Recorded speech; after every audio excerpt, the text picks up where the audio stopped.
পয়লা November থেকে Saint Martin পর্যটকদের জন্য খুলে দেওয়া হবে, যা খোলা থাকবে আগামী বছরের ফেব্রুয়ারি পর্যন্ত। দুপুরে সচিবালয়ে বিশ্ব পর্যটন দিবস উপলক্ষে আয়োজিত সংবাদ সম্মেলনে এই তথ্য জানান বিমান ও পর্যটন উপদেষ্টা শেখ বশির উদ্দিন। বলেন, নভেম্বর এবং ডিসেম্বর এই 2 মাস দিনে 2000 পর্যটন যাবেন, আর জানুয়ারি এবং ফেব্রুয়ারিতে রাতে পর্যটক থাকতে পারবেন।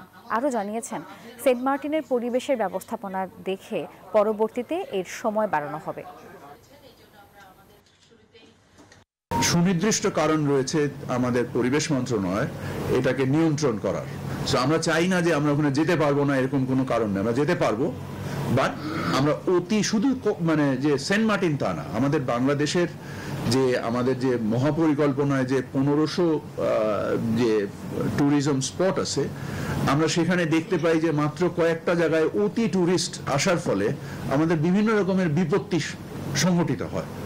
আমরা এই জিনিসটাকে মাথায় নিয়ে আমরা এই জিনিসটাকে সংরক্ষণ করার উদ্দেশ্যে, জীববৈচিত্র্য সংরক্ষণ, স্থানীয় জনবসতির যে চাহিদা সেটাকে সম্মান করে আমরা একটা মানে জিনিসটাকে সীমিত করতে চাচ্ছি। বান্ডেল থাকলে প্রতি সেনমানিতে টাকা বাঁচবে। বিকাশ সেনমানি বান্ডেল কিনে জিতুন প্রতি লেনদেনে।